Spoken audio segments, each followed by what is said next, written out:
Now, let's talk about the transmission, because this is where the T-34's misery stops being a matter of discomfort and becomes almost surreal.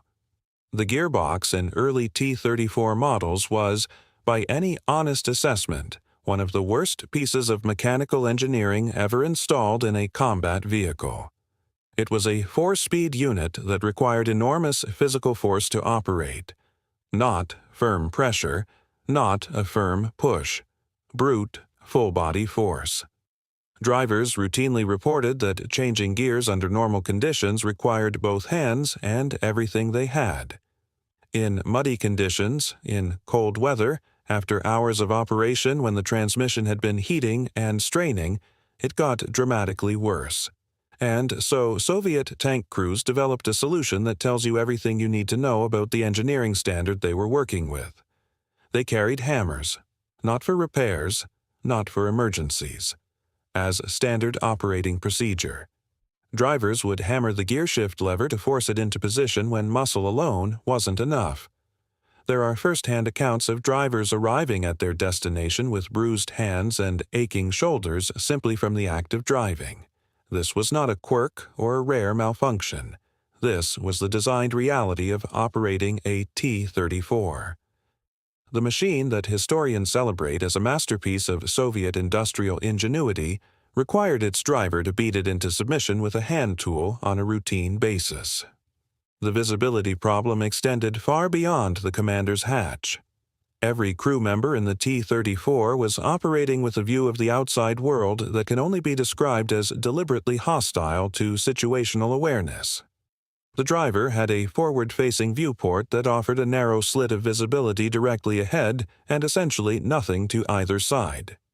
His periscope, on models that had one, gave a limited and easily obscured picture.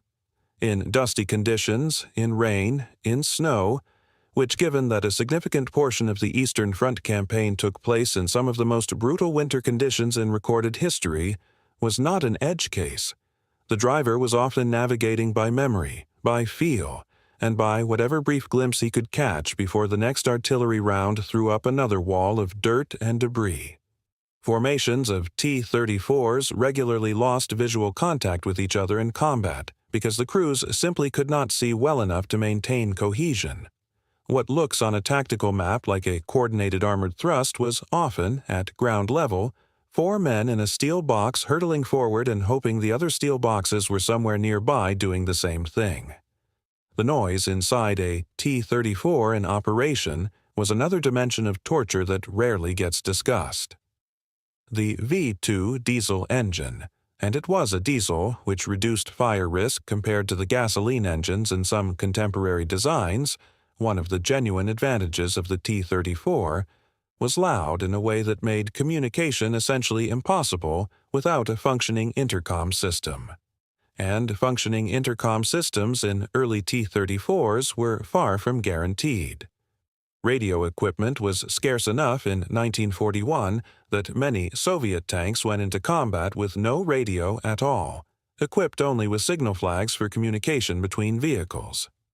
Inside the tank, crew members shouted at each other over engine noise, over the din of their own gun firing, over the metallic chaos of shells striking the exterior. Coordination within the crew was a constant struggle against the physical environment the machine itself created. The heat in summer was stunning. The T-34's engine and transmission generated enormous heat, and that heat had nowhere to go except into the crew compartment. Temperatures inside a T-34 operating in summer conditions on the southern steppe could reach levels that were physically debilitating. Crew members dehydrated rapidly. Concentration failed. Reaction times slowed. The men most likely to encounter an enemy tank were operating at significantly reduced cognitive capacity simply because the machine they were sitting in was cooking them alive. And then winter came, and the opposite problem arrived with a ferocity that was almost a dark joke. The same metal that held in summer heat offered no insulation whatsoever against Russian winter. Temperatures of -30 and -40 degrees Fahrenheit on the Eastern Front turned the interior of an unheated tank into a freezer. Metal surfaces became cold enough to cause frostbite on contact. Lubricants thickened, mechanisms stiffened, and the crews that had been suffering from heat stroke in July were now losing fingers to frostbite in January. There was no heating system. There was no insulation. There was just the crew and the cold and the steel. Loading the main gun was a physical endurance test performed in a space barely large enough to move. The loader, in a T-34, operated in a turret with almost no room to manipulate a shell that, in the case of the 76mm variants, weighed roughly 15 pounds and was nearly 2 feet long. He was working in a rotating environment with no fixed floor beneath him, surrounded by ammunition stored in racks and bags throughout the hull, reaching across cramped spaces while the tank jolted over rough terrain and the commander was simultaneously shouting, trying to acquire a target and managing the gun. Reported loading times for experienced crews were impressive enough on paper, but those times were achieved by men who had essentially trained their bodies to perform a complex physical task in conditions that made it as difficult as possible. The performance represented the triumph of human adaptability over terrible design, not a reflection of the design itself. It is important to say clearly that Soviet crews knew all of this. They weren't deceived about what they were climbing into. Veterans who survived the war spoke about the T-34 with genuine pride and genuine horror in the same breath. They knew it was mechanically capable in ways the Germans found alarming. They knew the sloped armor worked. They knew the gun hit hard. And they also knew that every time they went into combat, they were doing so inside a machine that demanded more from them physically and cognitively than it had any right to demand. A machine that treated its own crew as a secondary consideration, something to be fitted around the components that mattered rather than the other way around. They fought in it anyway. They won battles in it. Some of them won the war in it. But they did it by being extraordinary human beings inside an ordinary, often actively hostile, piece of equipment. The legend of the T-34 was built on the wreckage of the men who operated it. When you see that tank in a museum, gleaming and restored, surrounded by people taking photographs and reading the placard about its revolutionary sloped armor and its powerful diesel engine, spare a thought for the driver with the hammer in his hand, shifting gears by force. Spare a thought for the commander with his head out of the hatch because it was the only way to see, and for the loader twisting in a space too small to move in, and for all of them in January, in the cold that the steel held against them like a weapon of its own. The T-34 may have helped win the Second World War, but the men inside it paid a price for that victory that the history books rarely bother to fully account for. You've probably seen the T-34 called the tank that won World War II, and in many ways that's a fair assessment. It shocked the Germans when it appeared, it outclassed almost everything they had in 1941, and it was produced in numbers that simply overwhelmed the opposition. Historians love it. Museums celebrate it.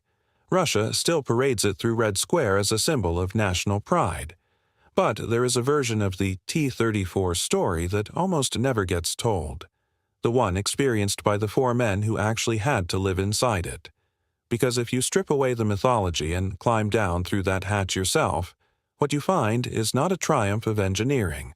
What you find is a steel coffin that was actively trying to kill its own crew before the enemy even got a chance.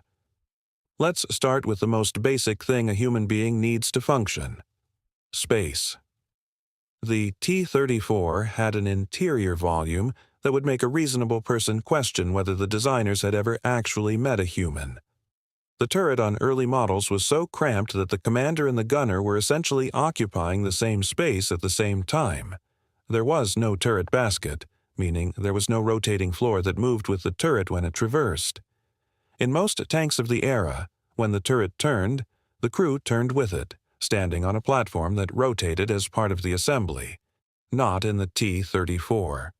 When the turret rotated in the T-34, the crew stayed put. The floor stayed still. Only the walls moved around them.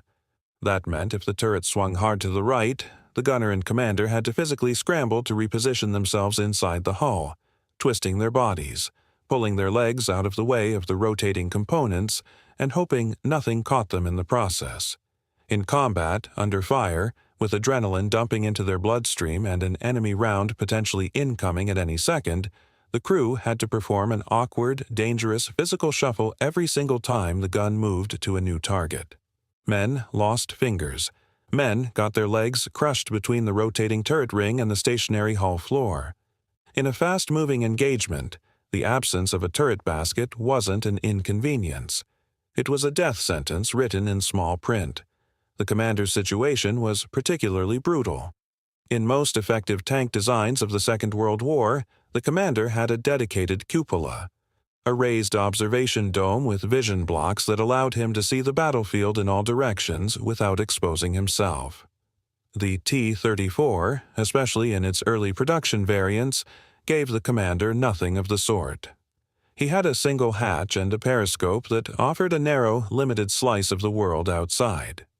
His primary method of understanding the battlefield was to open the hatch and physically stick his head out, which in combat meant exposing himself to machine gun fire, shell fragments, and every other lethal thing flying through the air around him. And this wasn't an occasional necessity. It was the only reliable way to see. Soviet tank commanders developed a grim reputation for fighting with their heads out of the hatch not because they were reckless, but because the alternative was being essentially blind. The tank that supposedly won the war was being commanded by men who had to choose between seeing the battlefield and keeping their skulls intact. But the problems went far deeper than visibility. The T-34 required its commander to also serve as the gunner, because there simply wasn't enough room or enough crew members to separate those roles. So the same man who was supposed to be directing the tank, watching for threats, communicating with other vehicles, and making tactical decisions in real time was also expected to lay the gun, load considerations into his targeting, and fire. In a German Panzer IV or a Tiger, those tasks were divided among dedicated crew members. The commander commanded. The gunner shot. Each man could focus entirely on his job. In the T-34, one exhausted, overstretched human being was doing both simultaneously and doing neither as well as he should have been. Soviet crews were being asked to compete against a system specifically designed to beat them before the shooting even started.